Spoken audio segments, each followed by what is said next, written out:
Live from the Talking Joe Studios. It's Talking Joe.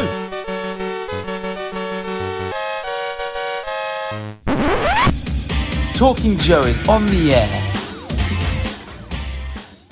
Hey, it's me, Mark, and welcome to Talking Joe, where today we will be talking to Andrew Krahnke, however you say it, we'll find out shortly, who is the illustrator of the recently released G.I. Joe, A Real American Hero, issue 314, which we talked about just last week. And the person I talked about it with a week ago is returning. It's A Real American Tim. It's Tim Finn. Hello, Mark, and hello, listeners. Let's waste no more seconds and bring in our guest, Mark. Hi, Andrew. Hello. And it's Andrew, not Andy, not Drew. Honestly, people call me all those. You can call me. Yeah. And before we comfortable. started recording, we asked, and you corrected us. We got your name wrong in our previous episode. Your name is Krahnke. Andrew Krahnke. Okay. Yeah.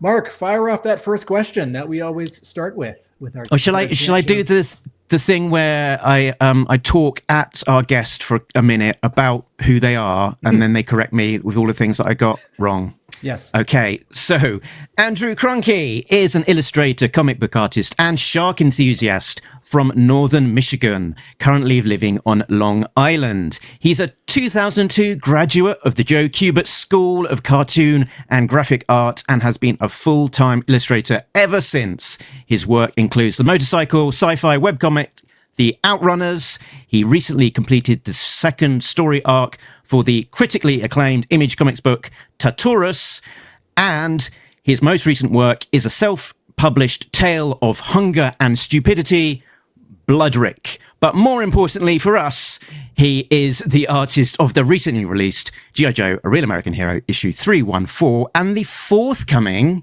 Roadblock issue for G.I. Joe Silent Missions, which is also very exciting. Andrew is not just the illustrator of the Silent Missions Roadblock issue, but the writer. They let me write it, which I was kind of blown away by. While we're getting pronunciations, to Tartarus, the image book that our guest drew the second arc of Tartarus, right? Tartarus, I think. Yeah. Okay. That's how I say it. That was great, Mark. You sure found Andrew's website. I got it at least fairly right. I added the bit about the sharks. I should add it in because that's honestly more important to me probably than most things. So. Andrew, yes. What is your beginning relationship with G.I. Joe? When you were younger, were you aware of toys, comics, animation? When did you first hear of it, and when did you first get it? Did you get it?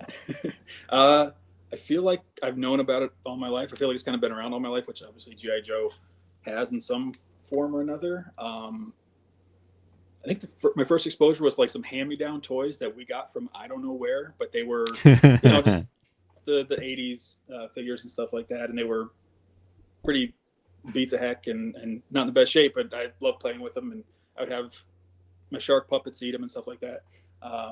But my first real exposure was one Christmas. My parents got me a 3-pack of Transformers comics and a 3-pack of G.I. Joe comics. And the Transformer ones were cool, but the G.I. Joe ones definitely grabbed my attention more. And honestly, like the first comics that were ever like my comics, like my brother had comics and we had some of my dad's old books and stuff like that. But the first comics that were just strictly mine were G.I. Joe and Transformer books. So that was my first. What issues were in that 3-pack? They were, I always forget the numbers. I actually pulled them out. Is it 2, 26, and 27? Because that's a famous 3-pack. No, it's 55, 51, 53, and 55. I'm not sure why they chose these ones. Okay. And split and skipped an issue in between each of them. I'm not sure why, but they were awesome in my opinion. Like this Snake Eyes cover, I just would sit and stare at it because it's awesome. Not the This only. is You're not the the- only one. The Mike Zeck with the close up with the Uzi and the Marvel border. I mean, it had everything. I mean, if you're going to get somebody to draw a guy with a gun on a cover, you might as well get Mike Zeck. Okay, while we're getting really specifically and nerdy, Mark, friend of the show, Josh Eggebean, just posted in the Talking Joe Facebook group, or someone posted and Josh chimed in about the specific 3-packs that were released with G.I. Joe issues. And Mark, I can't remember if the 3-pack that Andrew just held up is one of the official 3-packs. Andrew, maybe you can help. Ooh. Was this an official 3-pack that had like 3 comics at the top, or is this like a store-made 3-pack? That might have been any that's a good 3 question. issues. It might have been that kind of thing, because that was much more common back in the day. You could, sometimes you get them at like gas stations or grocery stores would have them, and it would seem like somebody just grabbed 3 random issues of stuff and jammed them in a bag together. So I'm not sure if it was an official thing, or what it was. Honestly, I was before first grade when I got them, or around first grade when I got them. So it was pretty long ago. I don't really remember, to be honest. All right, so you graduated school after high school in 2002. So first grade would have been 1980, 86, 87, around then, I want to say. Okay. Maybe. Did these 3-packs of G.I. Joe comics and Transformers comics start you reading more comics? No, well, no, not really. Okay. This is going to sound crazy, but I've had these comics my entire life. I maybe read them once when I was a little kid. I was mostly just staring at the pictures. Okay. That was the main thing that was fascinating to me, but I kind of just liked having them, and I just like looking at the pictures of, Snake Eyes. Sergeant Slaughter's in one of them. I always liked Sergeant Slaughter, and I thought he looked cool he kind of looked like Rambo with the black tank top and the camo pants and stuff like that. I thought that looked cool. And any of the panels in those books that had dudes with guns, I just thought looked awesome, like any, I guess, first grader would. But I just mostly just sit and look at them, and it honestly started me drawing like commandos and stuff like that. I would take these comics into school, and when I finished my schoolwork before recess, I would sit and like draw my own version of a commando or my own version of a G.I. Joe that I thought would look cool, and I put knives and guns all over them and stuff like that. So it definitely started me drawing more G.I. Joe type stuff, but I didn't collect a ton of comics until like the 90s and the Ninja Turtle stuff. So did you have a comic book store near you? Where did you start getting comics when you got into comics later? That was very hard, because I'm from the sticks of northern Michigan, where there wasn't a ton of stores in general, and we had a comic shop for like 1 year, really briefly, about a half an hour away from us. But for the most part, it was gas stations, grocery stores, mail order services. I was signed up for this place called Worlds of Westfield back in the day, where you had to they would send you like a monthly order form with every comic in it. And I was a Westfield customer for 20 years. Dude, it saved my life, because like once the comic shop shut down by me, it was like I could drive 3 hours to the closest shop, or I could order through there. So they saved my butt big time. Everyone, Westfield, if you're looking through old comics and you see an Arthur Adams drawing of Wolverine lunging at you, and in big letters it says "Serious," that was an ad for Westfield. And hey, everyone, if you're picking up a Marvel book in like 2007 and there's a picture of John Cassaday's Astonishing X-Men, and there's a quote from Tim F. saying that Westfield Comics has always been and continues to be his favorite place to get mail order comics, that's me.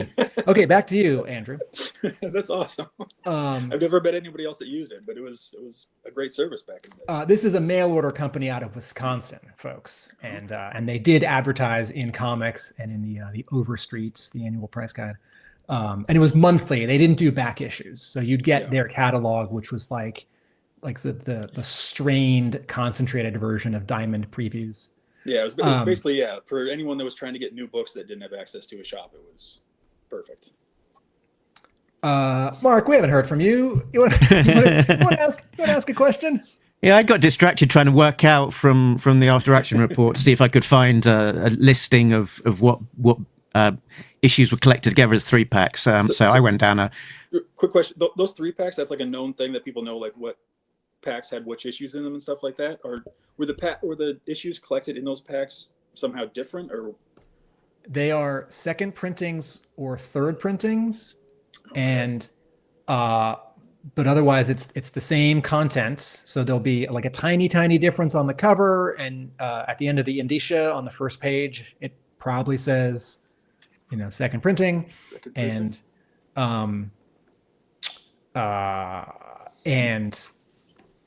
hold on, now I'm scrolling through Facebook to see where this it's happening to you now. So there was so you were kind of born, Andrew, sort of 80-ish, 1980-ish, and I saw a quite nice quote from you that said something like, honestly, if you were 10 years old in 1990, I don't know how you didn't get into comics. And probably you could say pretty much the same thing about G.I. Joe, that, it was in such a concentrated state out there, in the zeitgeist, that you had the toys, the comics, the cartoon. And even, at that point, you'd be getting the hand-me-downs from the big brothers or the people that have, moved on and started selling their collections in yard sales and things like that. That there was a concentrated dose of G.I. Joe just in the culture. Yeah, it was everywhere. It was awesome. I mean, like the hardware store in town would sell G.I. Joe toys. They didn't have a lot of toys and action figures, but they would sell like G.I. Joes still, and Ninja Turtles were like 2 they had. And so, yeah, I would buy those because they weren't too expensive. And anytime I had like a shark puppet or something, I'd use those to be food for the shark. Yeah, I mean, G.I. Joe was everywhere. I had a buddy that was huge into G.I. Joe. He had every toy, every comic. He was taping episodes off the TV. I mean, were you watching the show? Did you like the show? Kind of ignore the show? Love the show? I don't remember watching it a ton. I'm not sure when it was on. Usually, either like the syndicated version we didn't have cable or anything like that. So I don't know if somehow I missed out on it. I remember seeing a few episodes, but mostly I would watch them like when I would go over to other people's houses and stuff like that. I remember my buddy had taped the they show the G.I. Joe the movie. They like broken it up into episodes, and Sergeant Slaughter was introducing him and stuff like that. And I thought that was awesome. He had those on tape, and we watched those a million times. It's time to separate the men from the meatballs, he says at the beginning of, I think, part 5. There's so much Sergeant Slaughter dialogue in that broken up 5-parter because that movie isn't long enough to really get broken up into 5 parts. It kind of wants to get broken up into 4 parts. Yeah. And so there's a lot of recaps and a lot of previews for the next day and a lot of Slaughter talking. And I just want to repeat one point, just in case I didn't hallucinate it. I think you just said that you bought the G.I. Joe figures as food for your shark puppet. Mm-hmm. Okay, right. Just to double check. They're the perfect size. Like if you have a shark that fits on your hand, it's the perfect size for G.I. Joe's eating. So Andrew, okay, so there's a subtext here which is actually not real. There's no litmus test. We're not like trying to prove that you are G.I. Joe fan enough to have been like allowed to draw an issue. Like that's not what's going on. We're just interested in sort of what your take was and your level of interest. Like you are a working professional, someone at Skybound thought you were good enough to draw an issue, and turns out they were right. So like, great. And you're here now. So we're not like building up some like surprise where we're like, you're not enough of a fan. And then we push some red buzzer and the episode ends. It's like, okay, Mark, let's get a real guest. This is not what's happening. That's right. I think that's interesting. Like nowadays you can get exposed to anything just on the internet, but like back in the day, the way you were exposed to things or how you interacted with that kind of stuff I think that's very interesting.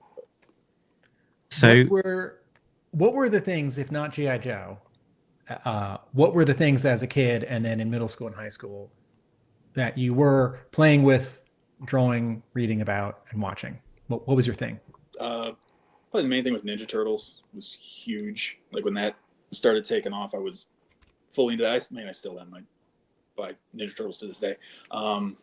Star Wars, when that started to kind of have a little bit of a renaissance in the early to mid 90s, I got way back into that, but I'd always play that growing up. Yeah, a little bit anything. I mean, any kind of comic book I get my hands on, I guess. My brother's stuff that he was into. I'd steal the Spider-Man books and the Image books and stuff like that. Yeah, Ninja Turtles would be the main one, I guess. So the bit that I'm wanting to get to, and apologies, Tim, if I'm jumping ahead here, but is the Kubert School. So you graduated from the Kubert School in 2001. One, Tim called you a QB. I don't know if this is a common terminology or just something that Tim has invented. But I guess what they're called, or we're called. Okay. QBs. So can you tell us about your path to how you landed up at the Kubert school, and then about that experience? It was very cool. Again, pre-internet. Not to make myself sound like a really old guy, but learning. I always wanted to learn how to draw comics. I mean, I always like drawing anything and everything, but for the most part, really like drawing things that would show up in comic books, GI Joe type guys, sharks eating GI Joe guys, Godzilla. I mean, anything that would kind of fit in a comic book, I like to draw.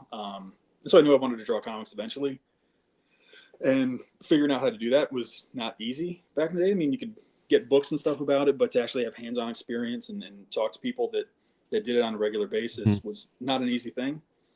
So when I got to the point where I was graduating high school and my parents were like, hey, what do you want to do after that? And I was like, draw comics. There's only kind of one place to go to do it. And Kubert School was it.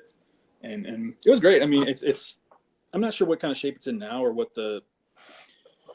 school is really like to attend now, but back then it was good. The main thing I liked about it, the teachers were good, but the best thing was being around other people kind of at the same skill level as myself, trying to become professional, and we're all kind of learning the same stuff, and we're all running into the same problems and trying to figure out the same things, and just having that peer group that was around, all kind of focused on the same goal, same kind of influences and interests and stuff like that was awesome. And then being forced to, you have assignments due every week, and so you're forced to draw all day, pretty much every day for 3 school years, which was great, because otherwise you're kind of left to your own devices to figure that stuff out. And for someone who struggles with self-discipline, like I definitely did back then and still do, it was a great structure to be in, just to force you to draw comics. And there was teachers and professionals there that you could ask questions. So it was, I loved it. Andrew, favorite class in those 3 years, and least favorite class or least favorite assignment? Boy, that's tough. I've liked a lot of the classes because they're all, you're learning things, which is never fun. No, it's always fun, but you're learning things, and it's all directly related to comic books, which was interesting. I really like narrative art, which was a class you have all 3 years, I believe, or we did back then. But first year was taught by a guy named Fernando Ruiz, who does a lot of Archie books and stuff like that. And he was great. He was just no nonsense. If what you drew made sense, he liked it, and if not, he would sort you out and tell you what was wrong with it. And I was always interested in comics, but I hadn't drawn a lot of narrative pages, just because that's not an easy thing to do or to figure out. So that class was great because it was forcing you to draw comics, and so I really liked that class all 3 years. I want to say third year it was taught by Joe Kubert. I forget exactly what. I'm pretty sure that was the class he taught, but that was the big deal. Getting to third year was you're going to be taught by Joe Kubert, which was awesome. So I'd say that was probably my favorite class. Least favorite was, there's a bunch of them, but any perspective assignment that was really, we had one teacher that was real stickler about learning every specific rule, very technical about perspective, and I hated it because I'm okay with perspective. I could fake it pretty well, and I understand the rules. I can do it. But to like sit there and try to figure out like, oh, this character is 6 inches too short based on where you placed them in scale. It was just, come on, Andrew. Technical with drawing is not fun for me. The orthogonals, just they show you, because at the top of the guy's height here is going to line up with his height there. Yeah, as long as you like doing math and measuring things, it's fun. Doesn't what's that is it Prograde or is it Manga Studio that has like automatic vanishing points with orthogonals now? Do they? Or your issue of I'm just jumping ahead for a moment. This issue of G.I. Joe, did you draw it on paper with pencils and ink? Yes, Okay. I'm still very analog. I obviously I use computer for a lot of stuff, but everything is figured out, sketched out on paper. When you are wrapping up at the Joe Kubert School, when you did editors come to the school? Did the school take a bus to a convention? Did people on their own just go to the publisher offices in New York? How did you network?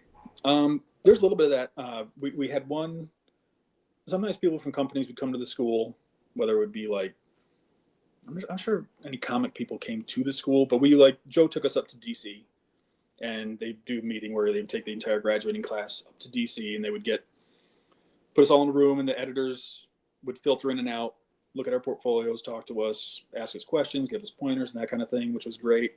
And there would be people, like I say, from other companies that would possibly use illustrators. They would come to the school and do portfolio reviews and that kind of thing. And they would try to prep you as best they could, because networking is a huge part of comics. And so they would try to prepare you for that. I'm always terrible at it, so it's kind of lost on me. But they tried to prepare you as best they could, at least back then, to put your best foot forward. You would build a portfolio over the second half of your third year. They teach you how to do business cards and who to talk to. Going to a convention would have been a great idea. We all kind of did that our last year our friend group in the class we all went to Philadelphia, the Philadelphia Con back then. But that would have been a good idea to take a whole class there and like teach you how to talk to people at a table, because that's honestly the best way to network. And we didn't do that, but that's a good idea.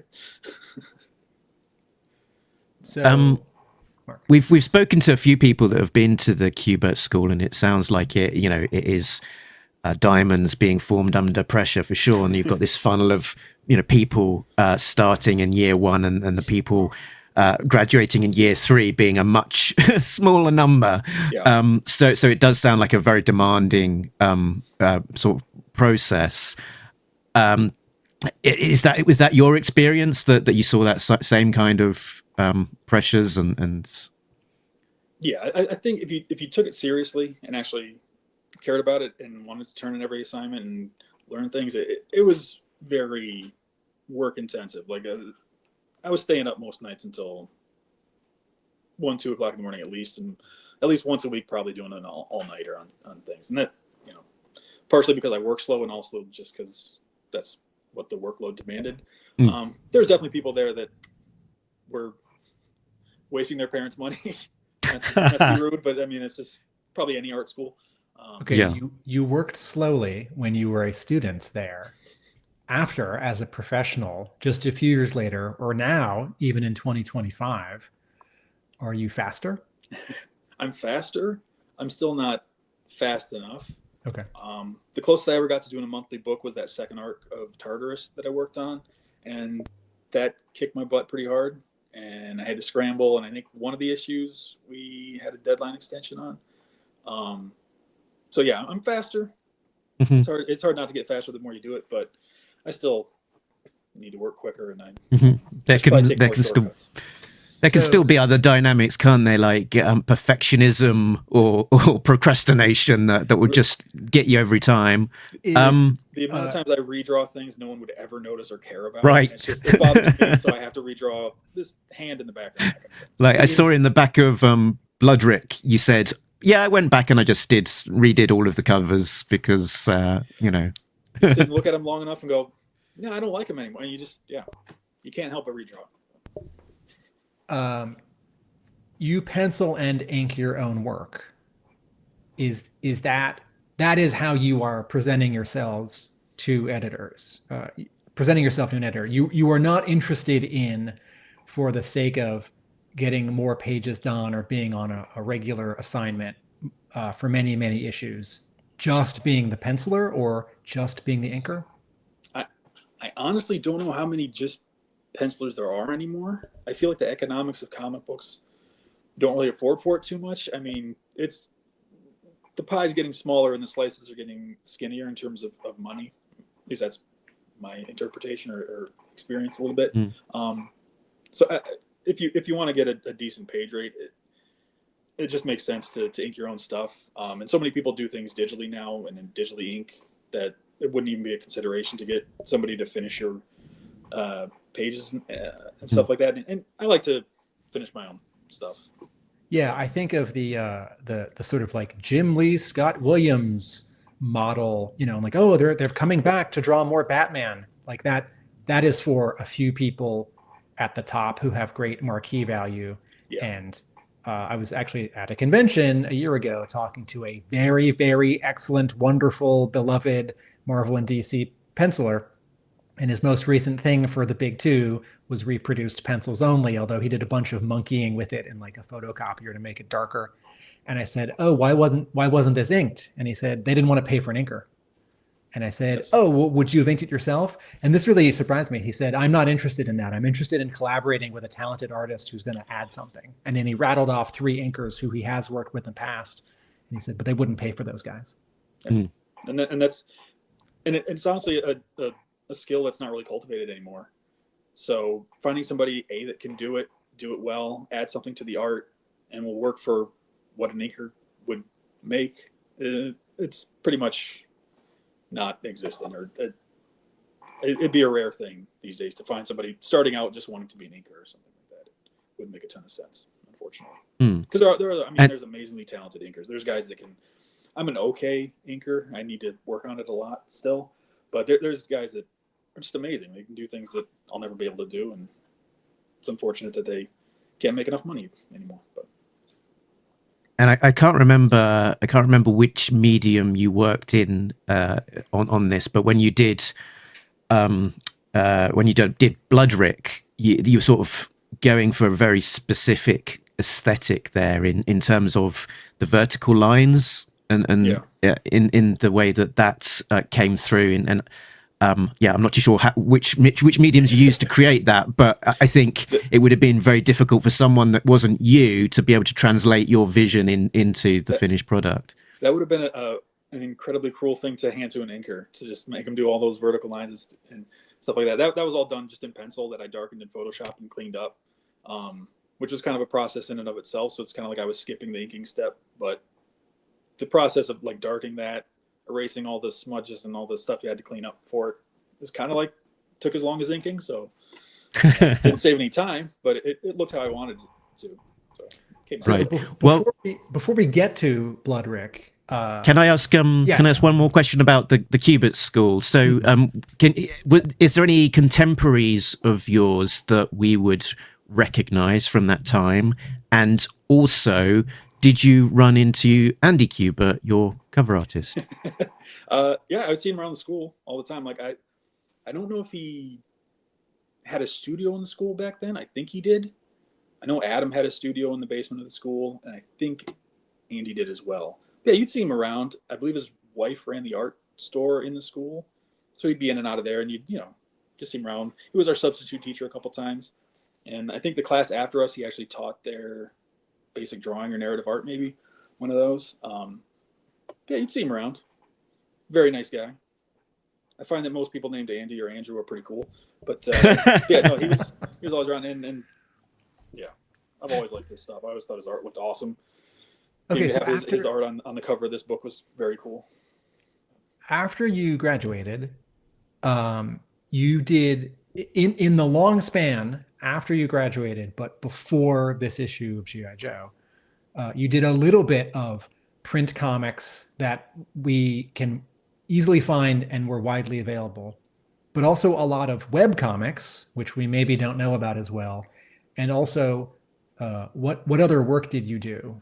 So I sort of want to cover this ground until you get BLOODRIK and until this issue of G.I. Joe. So where have you been? What have you been up to? Drawing a little bit of anything and everything. I after graduating the Kubert school, I spent about a year or so at home, just kind of working, trying to do pitches and stuff like that. Nothing that turned into anything. And then I moved back to New Jersey, and in the basement of the school, Joe had set up this company called Telegraphics, and he would employ former students, and they would produce this magazine called PS Magazine. I don't know if you guys have ever heard of this. It was a little instructional booklet kind of thing for the Army. Will Eisner founded it.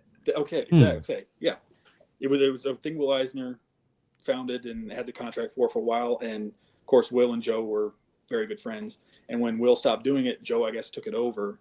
And so, yeah, one of the first art jobs I ever had was working there and doing stories in PS Magazine. And then from there, I got a job at a design company in Manhattan that did a little bit of everything. They did like Topps baseball cards. They did kids books, toy packaging, all sorts of things. And so I did that for 5 years or so. Just good. When you say design company, were you an illustrator working there, or were you also doing design and layout? A little bit of design and layout, and they had basically a team of designers and a very small illustration department that I was a part of.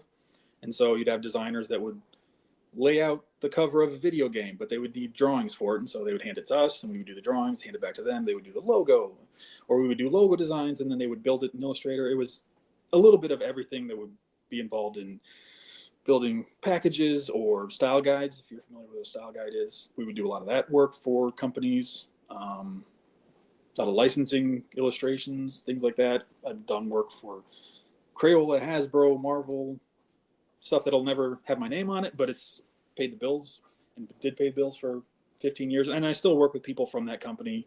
When that company shut down, we kept some of the clients like Crayola and Hasbro and things like that. And so that's still the bulk of my income and work is doing that kind of thing. Kids books, coloring books, package designs, and anything.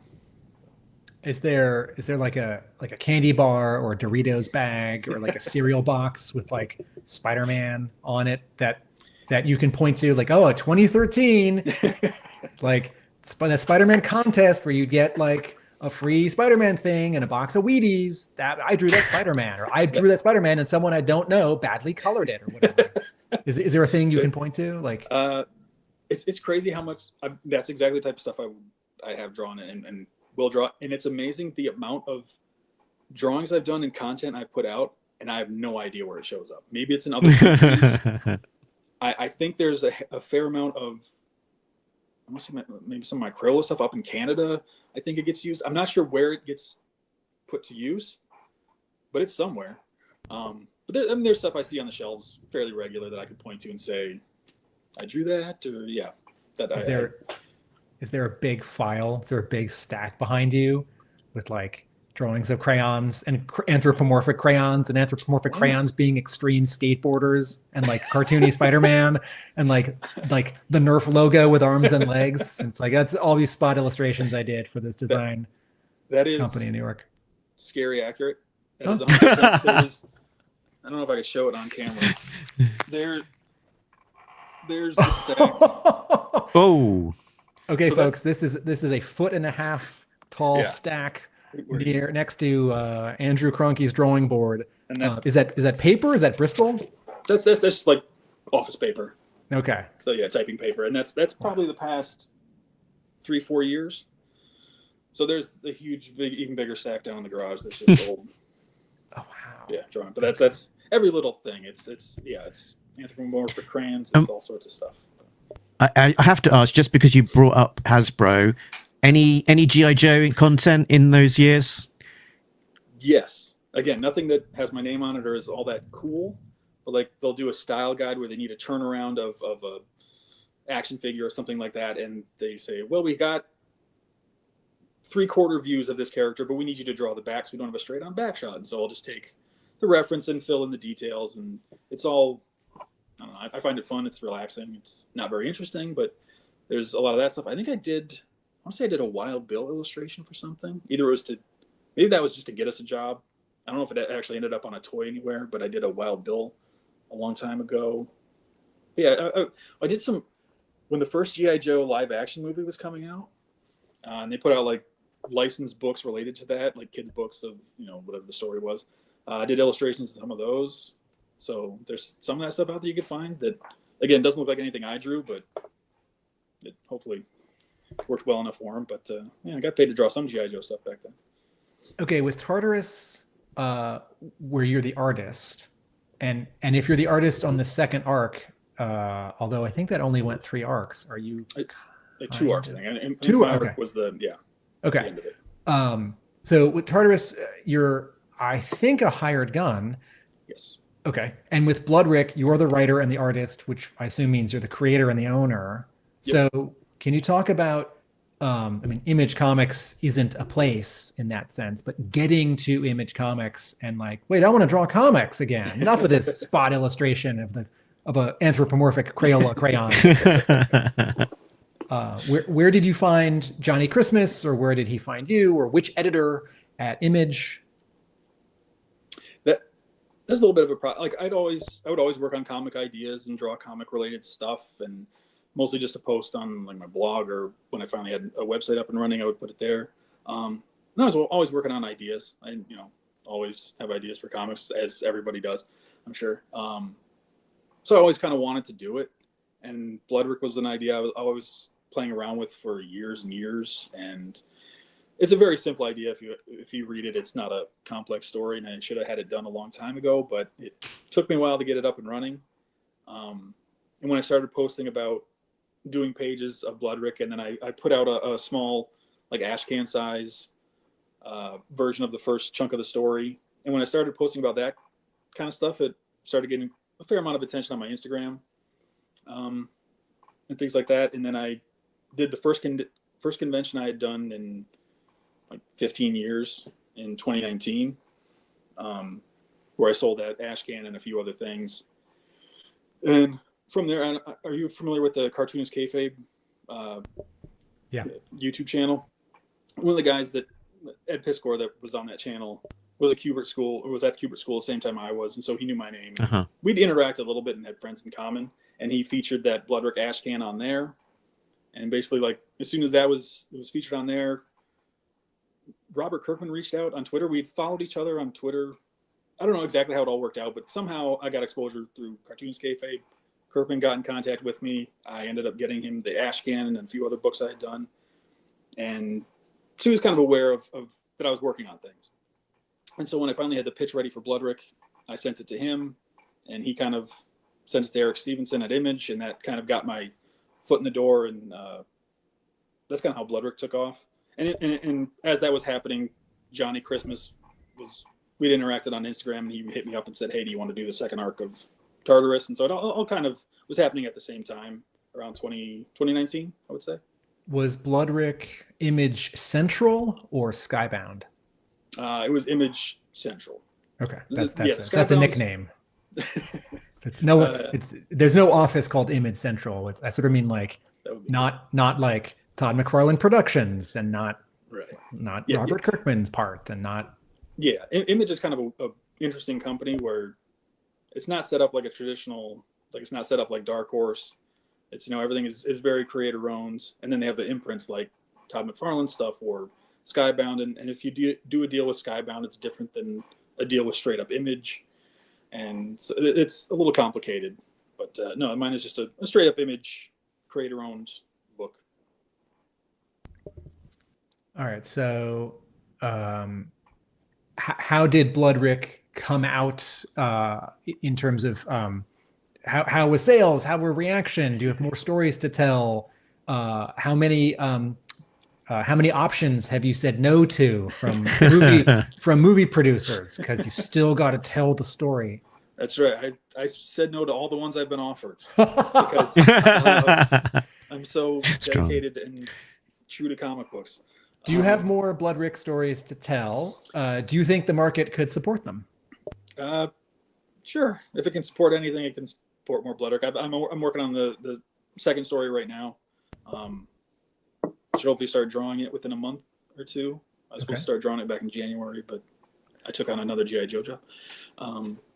The first book didn't do crazy good. I'm not famous enough to sell a comic book just on my name, and so a new creator with a new character, I knew wasn't going to be super popular, but it sold decent, and it's still selling decent. And I think if maybe more was announced, it would do a little bit better. But it did well enough. I haven't made much money off of it. I've made more money off the ash can probably than the official published version. But like I say, it's still selling, and I think it was just announced that it's going to be published in Brazil. So that's cool. Congrats. Thanks. Listeners, I'm on the Diamond website right now. The BLOODRIK softcover, which is 128 pages and collects all 3 issues of Madness, Violence, Fire, and Blood for $14.99, is in stock. So your comic book store can order this right now. Please do.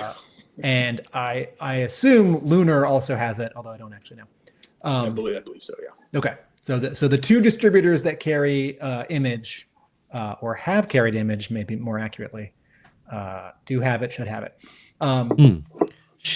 Shall we talk about your first work on a G.I. Joe comic, which was a variant cover for, was it I've not got it to hand. 301. I think it was a retail 301, I think, yeah. Incentive cover for 301, yeah. If it was a retailer incentive, did someone different ask you? How did that? It came through Alex Antoni. Is that how you say his last name?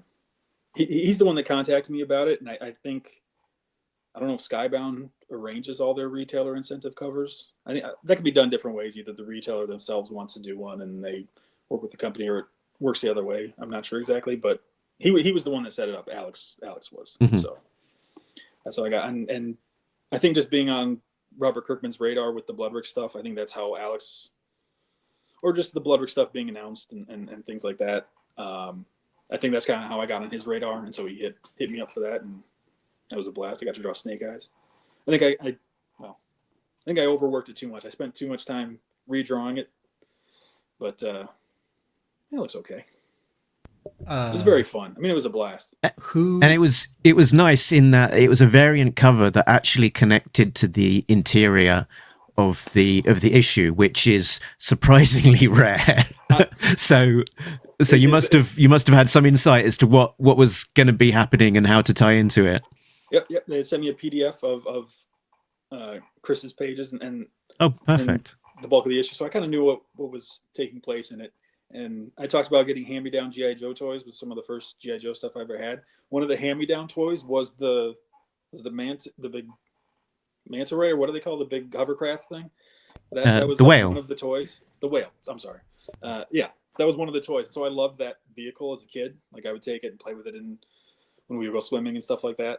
So the fact I got to draw it was awesome. It was fun for me. Andrew, who colored this variant cover? That was Francisco, who did the colors on, series regular interior color artist. Correct. Okay.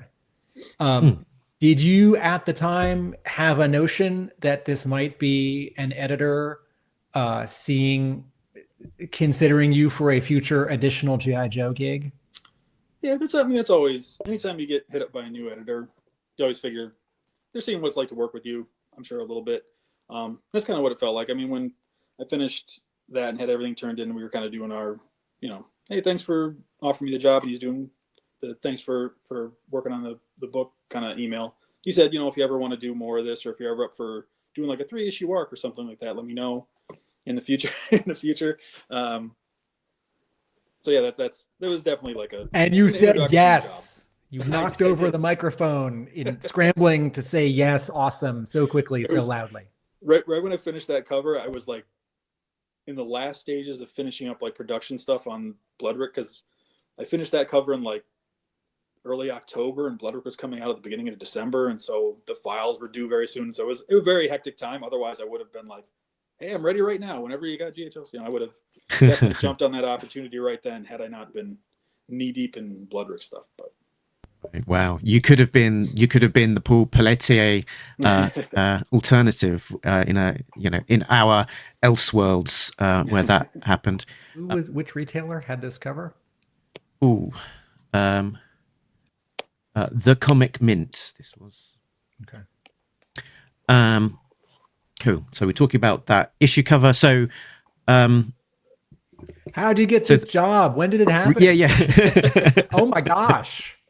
That happened over this previous summer. I want to say around beginning of August. August 2024. Correct. August. Yeah, around there. Okay. That's kind of running low on work, and everybody needs money. So one of the things that drove that BLOODRIK had kind of wrapped up. The trade came out in June, and then some other stuff was working on kind of wrapped up, and so I was like, I better line something else up. And this was obviously the most fun idea I had or most fun option.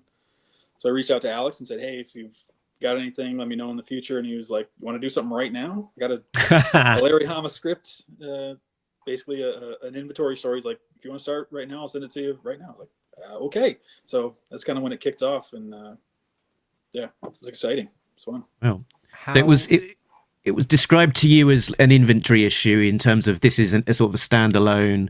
We don't necessarily know when it's going to, be published. It will fall into the schedule when we have a gap. That was kind of the expectation going in. Yeah.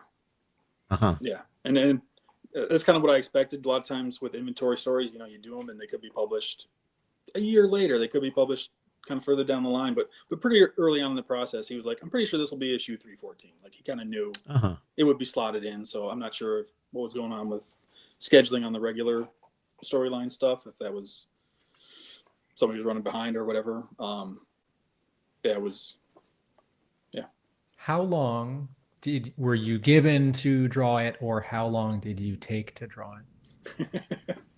I was given plenty of time, like probably a month and a half, which longer than would be typical on a monthly book. So I was given more time than usual, and I took even more time than that. I think I went maybe a week or 2 weeks past the deadline, which Alex was very cool about. I did what you were supposed to do, where I kept him informed of where I was at and that I was running behind. That kind of thing. He was very cool, easy to work with on that. But yeah, so I probably took close to 2 months to draw it, which is, again, I work slower than I should, but I'm going to guess that you interacted with the editor, Alex, and that you interacted with creative consultant Diana Davis, who was supplying you with reference. I'm going to guess you did not interact with writer Larry Hama.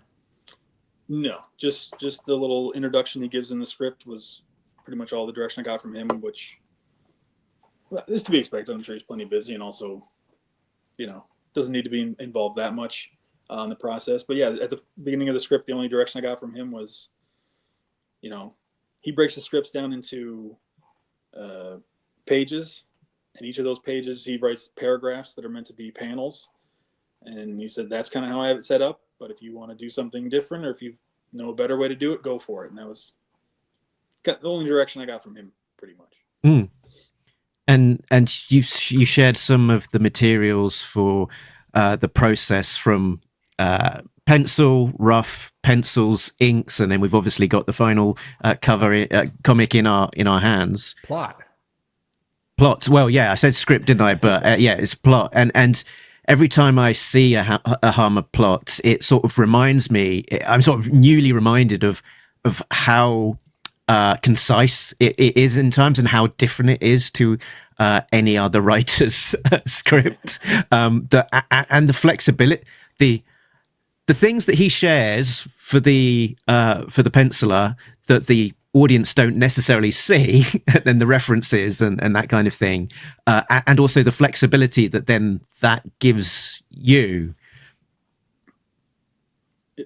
That wasn't really a question, but no, that's very well described. I mean, his scripts, I've only seen this one, but it was awesome. I mean, they move. His stories move incredibly quick and well, and there's no wasted time.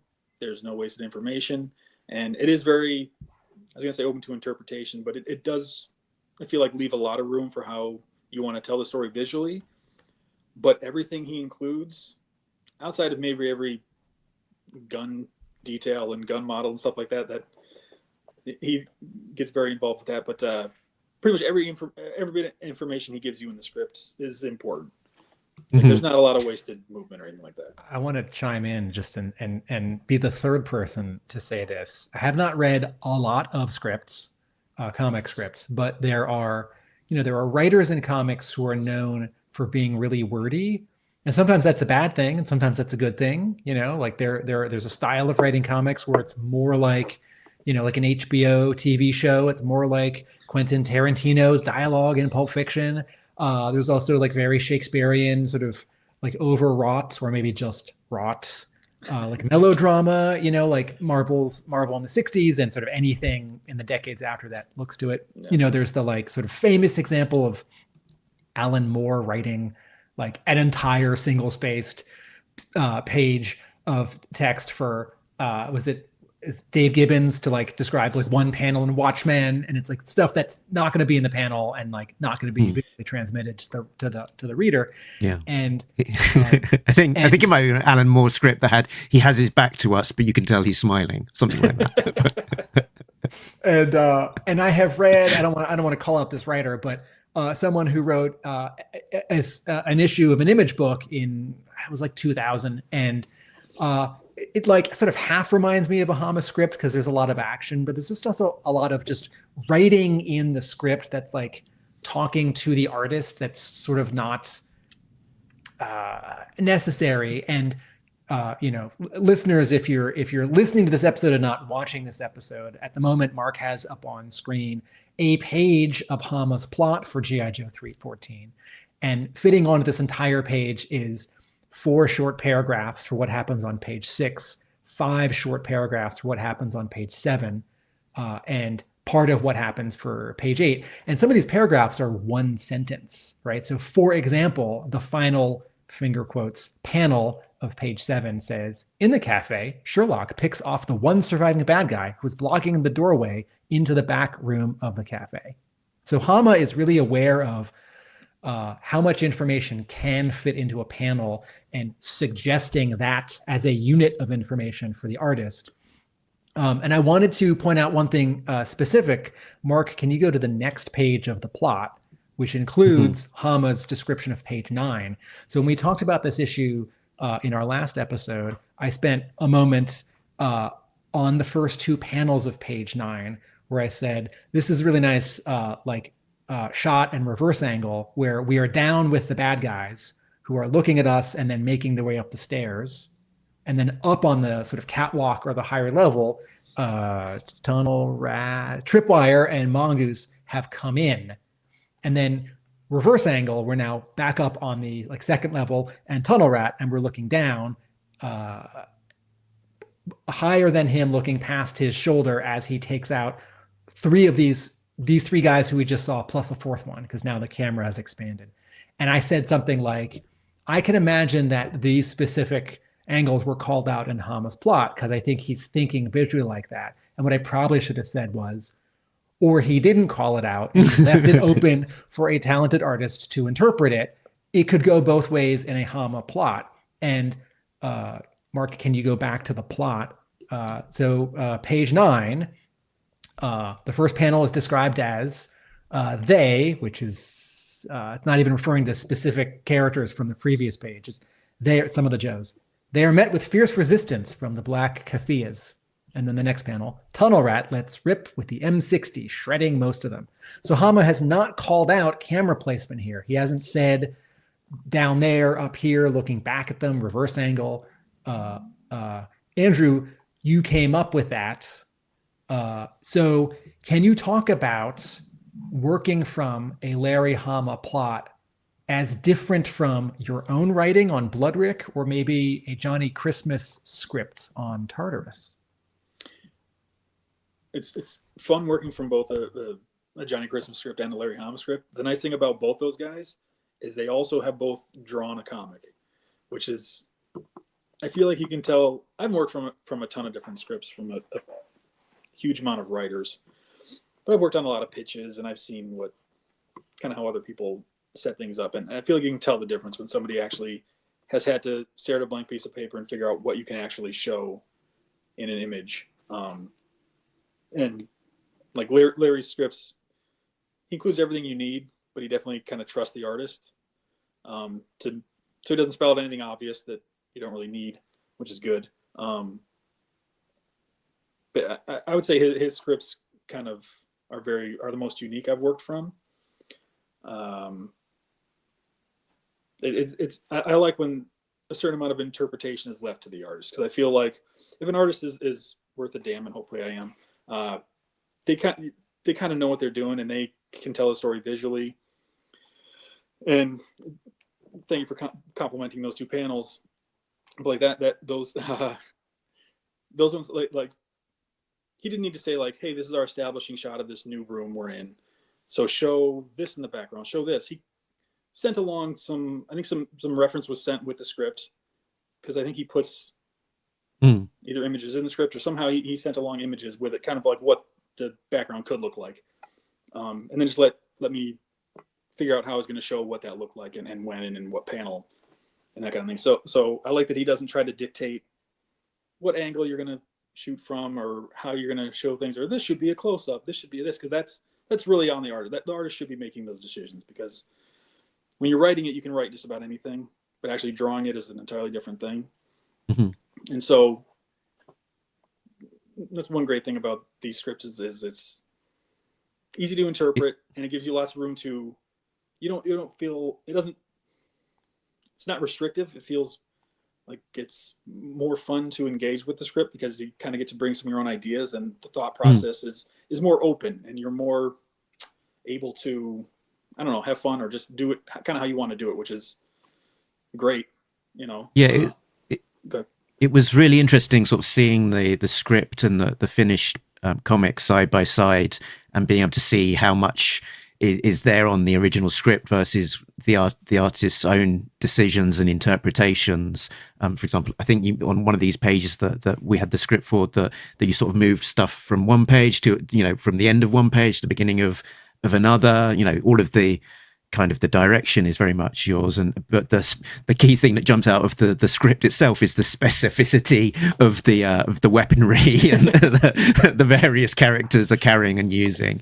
So that's the thing that you're got the most specific direction for. And then the other thing that sort of really jumped out from me from this script is when he's talking about, I'll read it out, the interior of this bunker system. He says, note the interior of the bunker system is high-tech and has cyclopean enforced concrete interior buttressing reminiscent of Piranesi's fantasy prisons. These types of bunkers were built by Swiss contractors and are supposed to be impervious to bunker busting bombs. But it's that reference to Piranesi's fantasy prisons, which I think he's an artist who produced a number of prints in the 1700s, and this is for you to take as some visual inspiration as to to what you then stick in the finished comic. I doubt that many other writers are sort of calling this kind of thing out in their scripts. So that was a lot of fun to see. Yeah. I'm not sure if that's just something he has in the back of his head, like if he knew obviously who this artist was and stuff like that, and he just includes it in the script. But I definitely had to Google it. Listeners, if you're listening and not watching, Mark has just put on screen. Mark, is this an image you grabbed from Google after looking for the name Piranesi? Yep, indeed. Yep. And it's a pencil drawing. I don't think it's an etching. Maybe it's pen, but we're underground, and there are arches and there's staircases and there's rope and a ladder, and it looks like we could be building a sailing ship underground, or maybe it's a prison, or maybe it's a little bit like that MC Escher interior with all the overlapping staircases. Yes, I think we're all enjoying that. Hama's a smart guy who's going to put a really interesting reference into his plot to give his artist a jumping off point. I'm trying to sort of sum up how a Larry Hama plot might be particular, and I think sometimes with comics we're trying to find a one-to-one relationship. Like, well, the writer of a comic is like the screenwriter of a movie, and the penciler of the comic is like the director of the movie, and then the cinematographer of the movie is sort of like the color artist of the comic. And those are fun. They don't actually work because they're so, it's like, well, a cinematographer is dealing with light and lenses, right? And some directors like don't know that stuff, and they're really leaning on their cinematographer. It's like, well, what about the actors and the acting? Like, how does the penciler line up here? And thinking of this Larry Hama plot and how he's giving you, in some cases, very little information and trusting you, and in some cases giving you a lot of information and trusting you and sort of hoping or suggesting you follow it. I think it's like, well, Hama is like the writer and the director, and you're like the director and the actor and the cinematographer and also the editor, because you're deciding but you know, like Hama's suggested the pacing through number of panels, right? But you're refining the pacing through number of panels and how much information you really put into them. Can you talk, Andrew, about your style on this particular issue? Because I think when people think G.I. Joe, if they're long-term G.I. Joe fans, there's a certain kind of art that they either expect or associate. And over the years, G.I. Joe, different publishers, different eras, has had many, many different styles. And I'm sort of wondering, like, compared to Tartarus or your licensing art or BLOODRIK, or like what you think a G.I. Joe comic, finger quotes, wants, or like, how did you settle on how this issue would look? That's a great question. That's something I struggle with anytime I start a new project. I always feel like I'm going to try to gear the style or the way I work towards that project. And a lot of times I feel like it just ends up looking like anything else I draw. But I sort of approached it. Obviously, I've been exposed to G.I. Joe comics. But I also thought of it from like a licensing framework of being, this is a very popular, very long-standing brand that has a fairly avid fan base, I think is probably safe to say. And so I kind of thought about it, trying to work towards what the fans would want or expect. You know, this is for issue 314, so it's a well-established book, and there have been a lot of different artists, but I tried to, for lack of a better word, make it look like a G.I. Joe comic. You know, I didn't want it to make it too cartoony, but also not too serious, because it is, you know, it did start as a kid's brand, and I think it is fun. You know, a lot of the characters are colorful and have fun names and stuff like that, so try to keep it kind of light. But I also didn't want to make it look like an 80s comic, or like it would just didn't want to ape somebody else's style or exactly fit in 100%. You want to kind of make it your own when you start these things. Mm-hmm. But I did try to.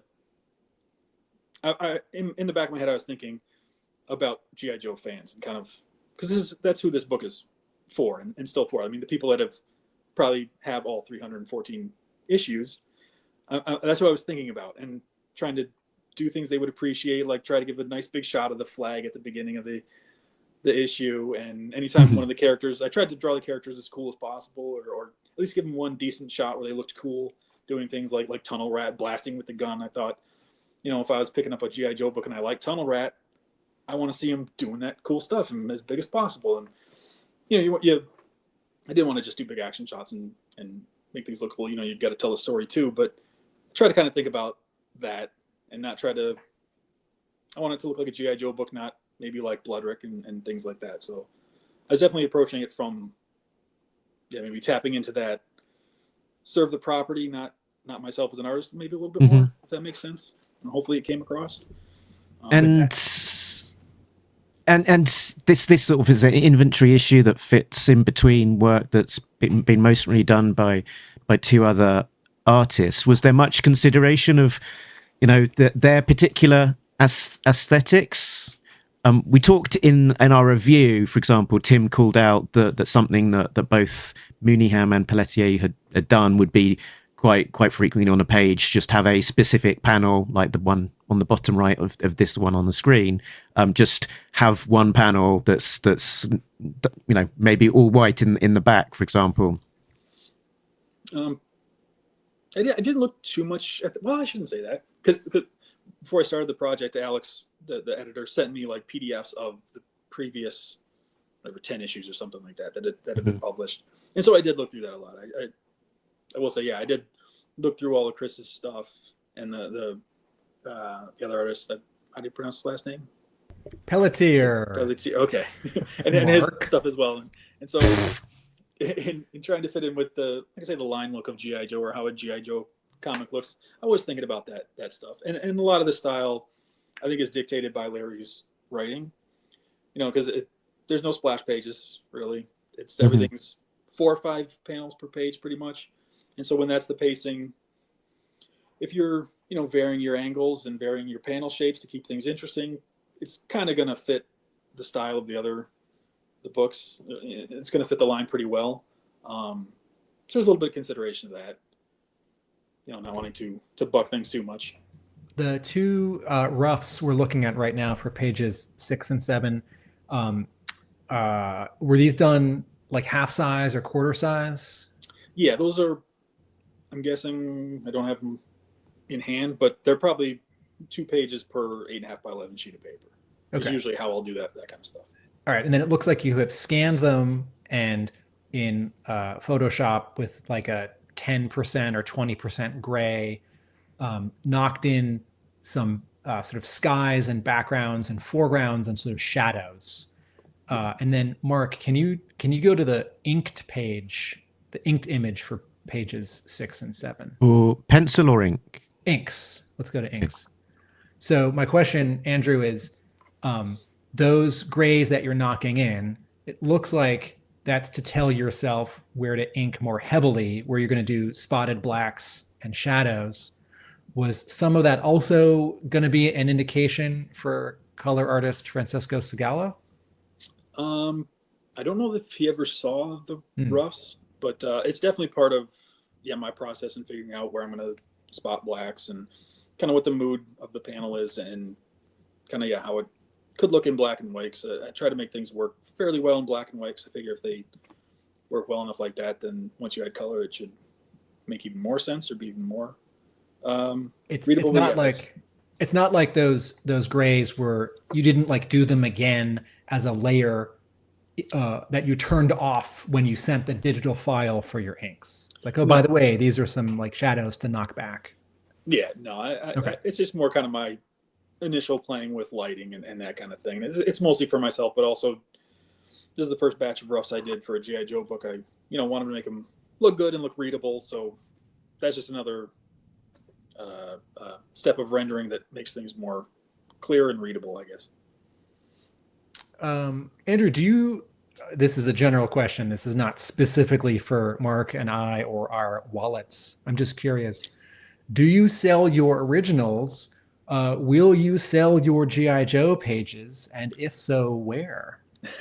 That's a great question. I get asked that a fair amount. I have never really sold originals. I should.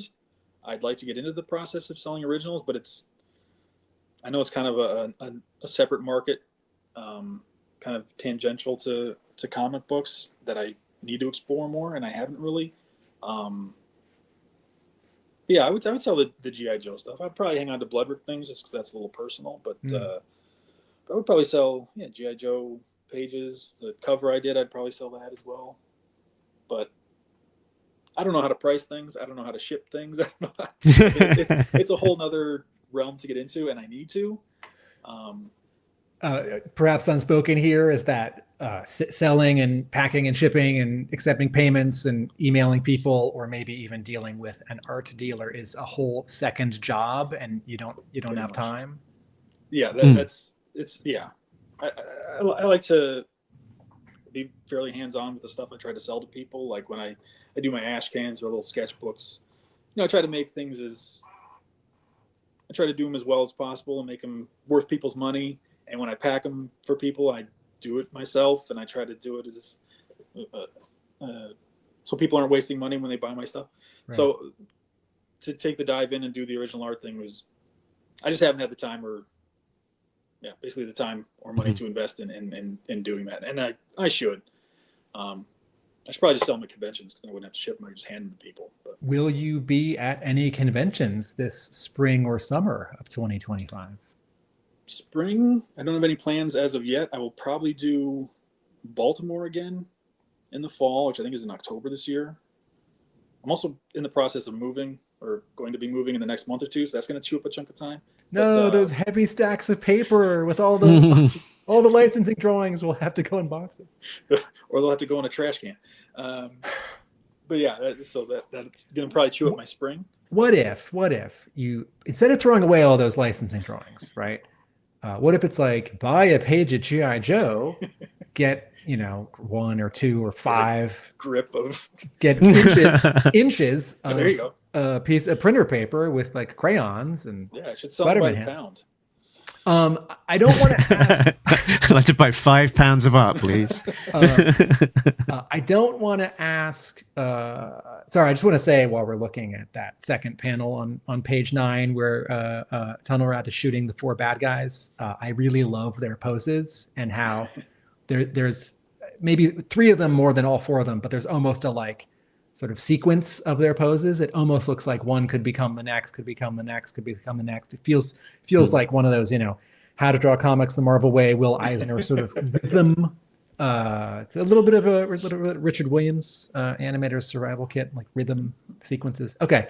I don't want to ask really anything about the next issue of G.I. Joe that you're not just drawing, but also writing, but in a very general sense. And maybe this is just yes or no.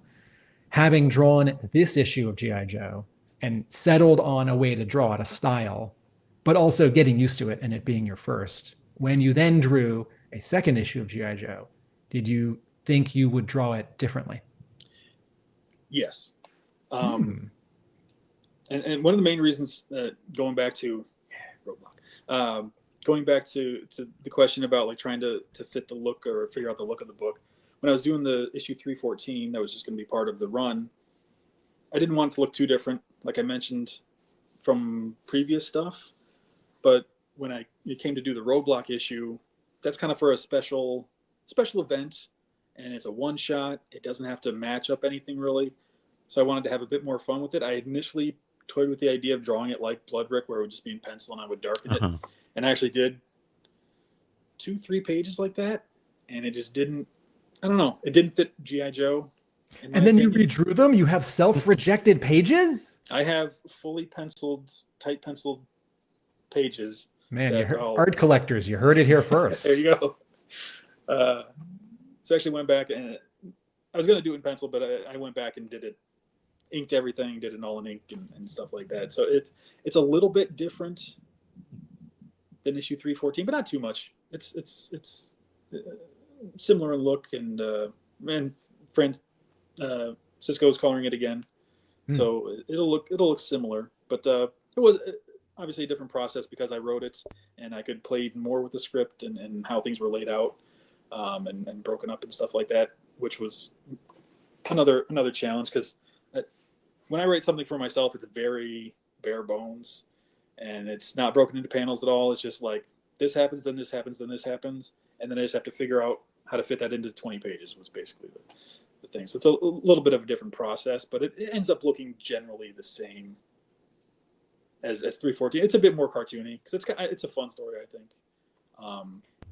There's a small amount of humor in it, and I don't know, I think Roadblock's a very fun character, so I had a lot of fun while I was doing it. And also a challenge, a silent issue about a guy with a massive, massive loud machine gun. That's why you showing the cover there. That's what I thought was very funny, is that the event is called G.I. Joe Silent Missions, and I have him, screaming, a giant explosion behind him, and he's firing this giant 50 cal gun. So there's nothing quiet about the image, but it's for silent missions. That's funny to me. But on this Roadblock cover, is the explosion behind him pencils only? Is it dry brush? That's inked, and it's. I have the original art order somewhere.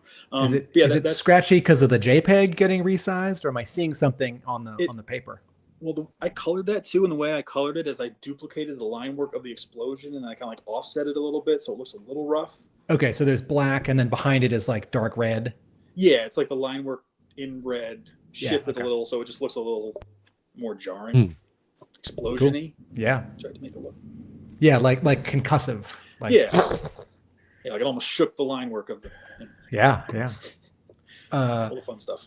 Mark, I'm either out of questions or I'm going to ask Andrew another hour of questions. So, Andrew, we're at a little over an hour if you got to go. B, Mark, I'm going to stop and let you ask questions. And C, Andrew, this is a question, but I'm going to say it like a statement. You should draw more issues of G.I. Joe. I love that sentiment.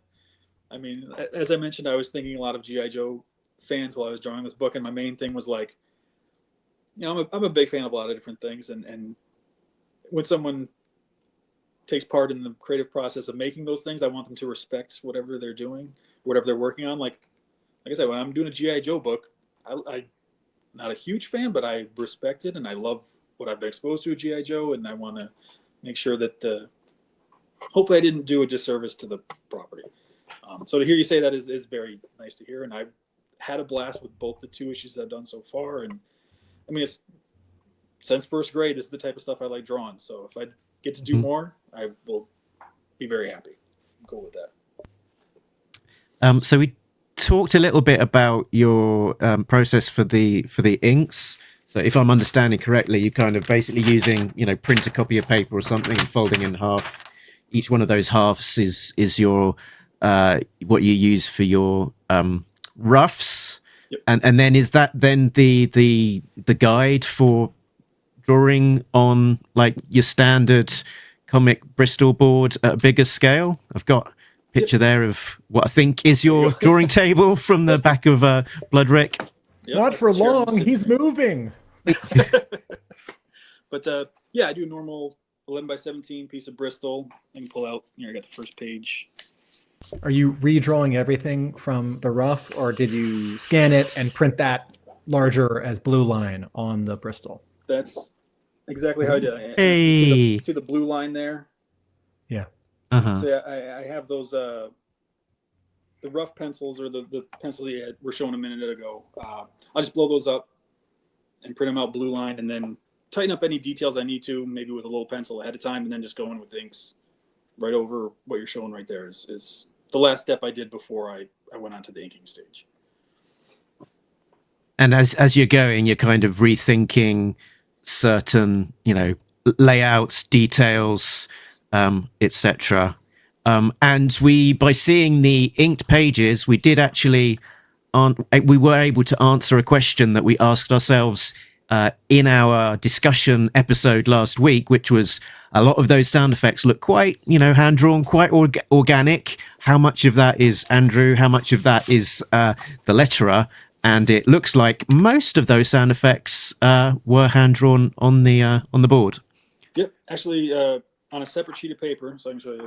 Oh, let me zoom in. Are these also for sale? Sure.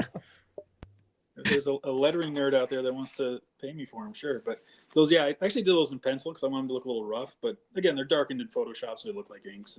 And yeah, and then I just slap them on and make them. I think I had them on a separate file or a separate layer. Okay. So these are hand drawn, but they're done separately and then stitched together digitally. So what we're showing on screen is the digital version of that page rather than what you'd see if you took a photograph of the board. Of the original art. Yep, correct. Huh. And then and that way I can move them around because I like to play with that a little bit sometimes, and also I can reuse them if I need them. If I forgot to do a sound effects, I can take a brap from one page and put it on another page. Is this also to say, Andrew, that those sound effects are not in the plot? Correct. And since Hama is dialoguing after you have inked, so you are, finger quotes, writing the sound effects. You're the one who decided that it's womp and not blam, or rat-tat-tat Yeah. with one T and not two T's. Correct. And I think there's maybe a few select sound effects in the script, but it's like maybe 2 times. Like that womp might have been in the Womp, script, but yeah. for the most part, yeah, it's kind of making up when and if something would get a sound effect, like the rotors of the helicopter at the beginning. That I wanted to include just to have some letters on the page early on. Yeah. We had I could choose. just to call out the script because I find this glorious. Page 7, Mongoose bloops a 40mm gold tip frag into the cafe. Womp. There you go. So the womp That's was in all the you script need. there, but Yeah. Yeah, for the most part, I just kind of left to my own it's devices, womp. which was fun. So Andrew, you sharks, you have an interest in sharks? Because behind you on a desk, I see a little shark toy, and you've mentioned a shark puppet as a kid, and Mark mentioned sharks. Here's a comic book, like an Ashcan comic book that you produced that was shark centric, that shark themed. Yep, the shark book, yeah, that just a bunch of shark drawings and stuff like that. So here's a suggestion.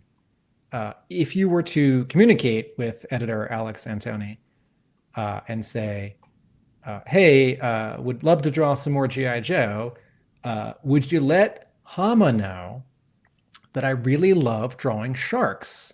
Maybe he could have a story with actual organic sharks, and then fish or underwater story or scuba guys or whatever, and then sort of for the pun of it, you could say, would love to draw some sharks and some sharks, because there's a G.I. Joe vehicle that's SHARC, and it's an acronym, and it spells out something.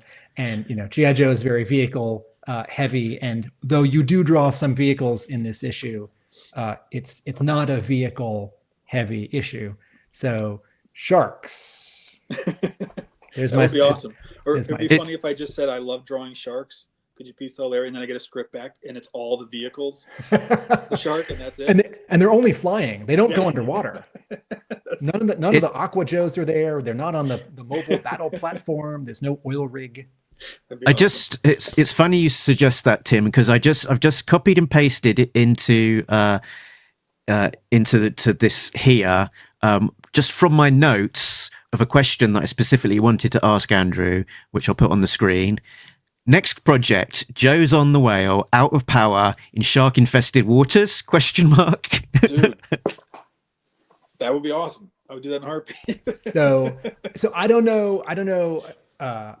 I don't think Hama has an ego about. He certainly doesn't have an ego about collaborating. And I imagine if someone suggests a one-sentence log line for a story, he wouldn't say, "How dare you suggest a story? This is my assignment." So, Mark, I don't think that sentence is too long, but I would, yes, whatever it is, whether it's real sharks or mechanical sharks, or whether it's that specific plot that just then Mark would get credit too. Hey, It's all right. I'm not looking for credit. Just praise. But also I like Tim that you brought in mechanical sharks, because the eel version 2 character in when it was early 90s had was that 89? You know So- what? You know this. I think it's 92. You know what? This seal has a little mechanical shark. Has a little mechanical shark, buddy. Okay, this is what I think would happen. So Andrew says to Alex, would love to draw sharks and underwater stuff. And then Hama writes a script that has the cobra eel. And then Diana, in sending reference, sends reference for both the eel version 1, the figure from 1984 or 5, and also eel version 2, because Diana knows that Andrew loves drawing little mechanical sharks. And Mark and I can just know when the issue comes out that we had this much to do. I mean, Hama is one of those writers who has said to some of his collaborators, "What do you like to draw?" I'll see if I can put that in here. that's impressive. That's awesome. Have you guys talked to Larry Hama, like on the podcast? Have you? Yes. That's cool. Yeah, that would be awesome. Now that I've gotten my hopes up for this third future issue of G.I. Joe drawn by Andrew Krahnke, I will lower my expectations, because now you can get totally swamped with some completely unrelated job that's illustration, but not even comics. And then, you'll put your head above water, and in the future and be like, "I'm ready to draw some more G.I. Joe." And the editor will be like, "Oh, we got nothing for you." And then like 2 years will pass and I'll be like, "I jinxed it." Or I should just start drawing it now, and then by the time they want it, it'll be done, because it takes so long. Yeah. To Or Mark and I will each send an email to the letters page, and we'll say to editor Alex Antoni, "Hey, we really liked issue 314, and we know that this guy's writing and drawing a Roadblock issue coming up. Wouldn't it be great if you had him back? I hear he likes drawing sharks." We'll just leave it at that. Just a light. I just like the idea of putting it out into the universe, and maybe it'll happen. So that'd be great. Yeah, and if someone if someone wanted to reach out to you and commission a picture of G.I. Joes fighting sharks, do you take commissions? I generally do. Right now, I'm not, just because I'm swamped with stuff, and I wouldn't, with the moving and everything, getting it out to somebody in a reasonable time would take too long. But in general, yeah, I do take commissions. So anybody can hit me up, and if I'm available and whatever like that, I'll usually let people know. But which is a good prompt for me to flag that you can be found on the Chumline, which is your website. Is that chumline.com? Yep. So that's where you can be found with links to the other places you are as well, I believe. Sorry, I just need to complete this loop.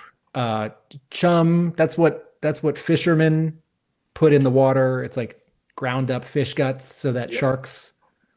Yeah, we've all seen Jaws. I was gonna say it comes from a quote from Jaws, where Quint tells Brody, "Keep that chum line going." So the chum line was just like where I was going to post my art. It's basically named it that, so that an idea to like, hey, keep drawing, keep making stuff. So I got to keep chumming the waters. That kind of in this analogy, are all of your excited fans who are coming to your website and like buying things and asking you questions, are they the sharks? They're the sharks. Okay. Yes. And the internet is the ocean.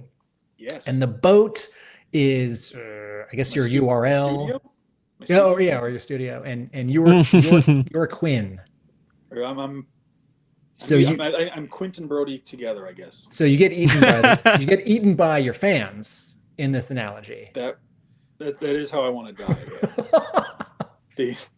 be consumed by comic fans. That would be perfect. Can you put that back on screen? Andrew, where can people find you on the internet? Mostly just on Instagram, and Blue Sky a little bit now. I don't really post on Twitter or whatever you want to call it much anymore, just because I hate that place. All right, wait. So Mark, put that back on. So for people who are listening, not watching, that's Instagram.com/Andrew.Krahnke. Correct. Okay. I believe that's right. But yeah, if I'm posting sketches or anything, any promo about upcoming stuff I have coming out, it'll be on Instagram for the most part, or Blue Sky, like I said. But I don't interact with the internet as much as I should, probably. As a busy working freelance artist, probably a good idea. Yeah. I mentioned I'm bad at networking. I'm bad at promoting myself. I'm bad at a lot of things. I spent too much time focused on drawing, I guess. I don't know. Back in the day, I wouldn't have to worry about that kind of thing, but I probably should. When I have stuff to promote, I'll promote it. But otherwise, interacting with social media in general is not as fun as it used to be, if it was ever fun. Okay, so I think it feels like we are finishing up. So I'll just remind our listeners that we can be found on the internet. talkingjoe.co.uk is our website, and that points to all of the places we can be found, including to our Patreon. So big thanks to all of our Patreon members, which include Richard, Sam, Bill, Christopher, Justin, Rob, Shane, Simon, Chris, Joe, Craig, Frank, Mike, D, Shane number 2, and Infinite Entertainment, who are getting early access to episodes as well as exclusive content. Tim, where can people find you when you are not talking to me or illustrious G.I. Joe creators? At my YouTube channel for essays on television and film. That's at Atomic Abe. I have a brick and mortar comic book store that is in Somerville, Massachusetts, which borders Boston. That's Hub Comics. And I write about G.I. Joe at my blog, arealamericanbook.com.